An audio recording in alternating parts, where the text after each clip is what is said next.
Hello, my internet family. I'm so happy that you are here. You're checking on this video.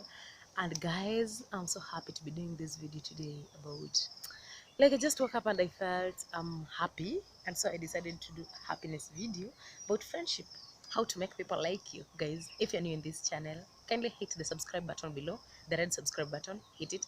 Then remember also to click the notification bell such that every other time I upload a video, you get notified. Guys, back to our video. Today I just want to take you through 6 simple rules to make sure you follow for you to be in a position to make people like you. Isn't that incredible? Oh wow. So rule number 1, and very very important, be genuinely interested in other people. You see, there is nothing as sweet as being interested in other people, but one rule, and very very important, it is be genuine. This, how do I mean when I say be genuine with interests of other people? That means you put their interests first. Make sure you put their interests first. Don't put your interests first to yourself. Make sure when you're interacting with other people, put their interest first. For instance, let me give you an example. For example, personally, I love cooking. There is someone else whom is my friend and loves traveling. When I want to have a discussion with them, let me say I want to talk to them, I don't just get to them and I start bragging about my cooking. I'll also put their interests at heart because it is something that they love. So I'll ask them, how about traveling? How have you been? Like, how is traveling? I ask them more information about traveling. You see, during in the process, you might even find you're also interested in traveling, but it's just that you've never found an opportunity to explore it. So sometimes it brings very nice results, and at the end of it, you find yourself and it was just wasting an opportunity. You see, sometimes it's so nice if you engage with people and put their interests first instead of yours. Be genuine, but one thing, be genuine. Don't pretend. Like, usikuwe ni kama unajidanganya, ni kama una, like, you see, I don't know how I can explain this, but like, be genuine, be real. No, be real. When you're trying to show them how much you value their interests, their values, and their everything, just be real. Rule number 2 in making other people like you, it's smiling. Like, I don't know how, but I love smiling. Like, for heaven's sake, if you've interacted with me over a number of cases, I love smiling. One person there is someone who hurt me so hard. She really hurt me, and she was like, but Yvonne, there is one day that I really hurt you, and I don't know, but you still smiled at me. And I was like, yeah, like, that is my weakness, and also it's my strength. It's my weakness and as well as my strength. If you hurt me, I'll still smile at you, and if you still do so nice, I'll still smile at you. Like, smiling is, it's like my medicine, it's like my everything. I like smiling. When I talk to someone, even I can be on phone and I'm smiling. There is one day niligongana na mtu tao, and they asked me, wewe ni nani anakufurahisha hivyo kwa simu mpaka unashinda ukismile? But imagine, there was nothing special, because I was just talking to a friend, my friend Irene, and she was just making me to laugh, to smile. Like, I love smiling. Like, when you smile, people like you, it attracts people to you. But when you have a frowning face, you see, even frowning is expensive itself. Because frowning, you have to have something that has hurt you. You have also to be like, you have a frowning face. Ni lazima ukae ni kama umekasirika. But if you are real, if you always smile, like, I don't think you'll ever find a reason to just be sad. No, no, it doesn't happen to me. As much as this corona thing, ndio ilikuwa inanifanya at times I feel like I'm not smiling, but I used to make sure I'm making it up by smiling. Smile, guys. Rule number 3, and very, very key, address people by their names. Gosh, there is magic in addressing someone by their name. I don't know how, but those people who address me by my name, especially my second name, gosh, you have a soft, you have a soft spot in my heart. I have a soft spot for you in my heart. Like, I don't know how it feels, but people feel so nice when you address them by their names. Especially, have you ever met a stranger whom you don't know you? The stranger doesn't know you, literally they don't know you, but you know them by their names. How does it feel? You see, they just feel nice, they just feel like they're complete. Like, personally, if those of you who address me by second name, Yamala, oh gosh, like, I have a soft spot for you in my heart. Like, I like it when someone addresses me by my name. How does it feel? Let me just give you an example. How does it feel when you go somewhere, you are checking on someone, and you ask them, hi, how have you been? How was your night? How's been your day? How's been your week? How's been your weekend? Are you fine? Then Try to imagine this scenario that you reach somewhere and ask them, "Hi James, how are you? How have you been?" Or, "James, did you take supper?" Like, you see, you're already addressing them by their names. So like they feel so much complete and they feel this guy is so caring. In fact, like they feel you've already owned them. You see, umeshawa on, so when you're talking to them, wanna feel, I'm already complete because this person is talking directly to me. Guys, just learn to address someone by their name.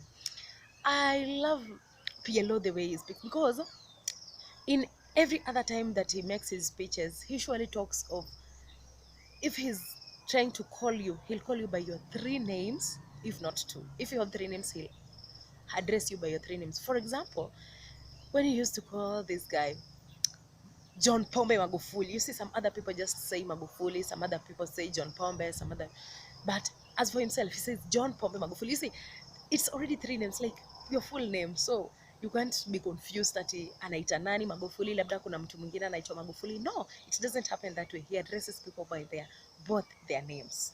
That's incredible. There is magic and there is a miracle in addressing people by their names. Guys, we need to learn this. People just like you. Rule number 4, and very, very key, be a good listener. Oh gosh. Yes. As a communication person, you just need to be a good listener. Being a good listener, this is how I mean. Like, make sure when someone is talking to you, don't be so quick in reacting, because trust me, that is not response. There is a difference between responding and reacting. When someone talks to you, make sure you respond, because when you respond, you'll be in a position to first interpret the message they've given you before you utter any word from your mouth. And this is what happens when someone is addressing you. Maybe you're having a conversation, to one-on-one conversation, nodding. There is power in nodding.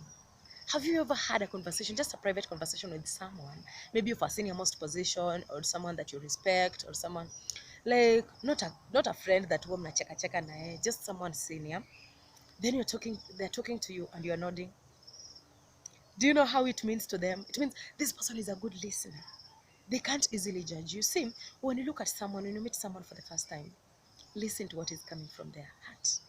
Because as a communication person, or as someone who likes some things about communication, when you're communicating to someone, don't be so quick to judge. Don't be so quick to respond or to talk back to them. Listen first. After listening, when you are a good listener, you'll be in a position to listen to what is not being said. That is the magic in being a good listener. So just listen first before you respond, or before you utter any word in response to what they're talking to you about. Make sure you listen first, interpret, then you utter some words. Learn to respond. Being good listening, that's all it takes. Rule number 5, and very important. Alinitoa hivyo bag, akafungua ndani, akaangalia, akachukua KDF zote, KDF na avocado zote, akachukua akaenda nazo. Be funny. That sounds so weird, but be funny. You see, sometimes, actually, humor, there is no time or no point that there is no place that doesn't give room for humor. I was trying to think about this, that humor, someone told me that in a funeral, how can you bring about humor? Or maybe you are having in a board meeting. Can you imagine that board meeting that your boss is there? Or maybe someone's in, or maybe you're going for a job interview. Then you're not given a chance to like, you feel the environment is not fit for humor. There is no environment that is not fit for humor. That one I can tell you, and I tell you for sure. There is no environment that is not fit for humor. Every environment is fit for humor. Just imagine that point in the middle of a funeral, that you're not in a position to make someone happy, because actually what you know is it is a sad mood. So you can't continue keeping it sad by not giving humor. If you're humorous, just make it, like, bring it. You see, people want that part. People want to smile a little bit, as much as they are mourning, they've lost a loved one. But be humorous. If you're in a position, create a scenario, like, just try to crack a joke. People will feel nice, people will laugh. That is now the humor we are talking about. You don't need to be so creative or extra creative. Just be the simple thing that you can be. Make sure you package it in a way that somebody can consume it so well. Rule number 6, and actually the last one for today: maintaining eye contact. Every other time you're having a conversation with someone or some people, make sure you maintain eye contact. This thing makes people like you a lot. Like someone, do you know what people say? Those people who look at others maintaining eye contact, that this person is bold, this person is confident, this person is a nice one to interact with. Like you see, you don't seem like ni kama you are shying off, you're shying off. Those people who've interacted with me usually tell me. You see, sometimes I just ask my closest friend, ask them, what do you think about me? How do you think about me? Like, how do I communicate or what and what, blah blah blah. And they tell me, oh, unakuanga bold. Then I ask them, why do you say that? That you always look at people in direct in their eyes. Do you know that? Do you know that is also a hack of finding out if someone is lying something to you? When you look them direct in their eyes, that is why I'm looking at you direct in your eyes, despite the fact that I'm not looking because I know I'm talking to the camera right now, but then I know I'm talking to you direct. Do you know that? Maintaining eye contact, it's very important and it's very key. It helps, really helps a lot. I hope you've learned a lot, and if not a lot, I hope you've learned something about making people like you. And trust you me, if you just keep with these 6 simple tips, people are going to like you naturally. People, especially the smiling bits. Learn to smile to people. Just smile, even smile to ukuta, smile to like me at sijui, but I like smiling. Smiling constitutes 90% of my life. Because I know there are sometimes nakuanga down, sometimes nakuanga up, but I have to smile. Thank you so much. If you are new in this channel, make sure please click the subscribe button below and click the bell for you to always get notified whenever I put up a new video. Thank you so much for watching. See you in my next video. Goodbye for now.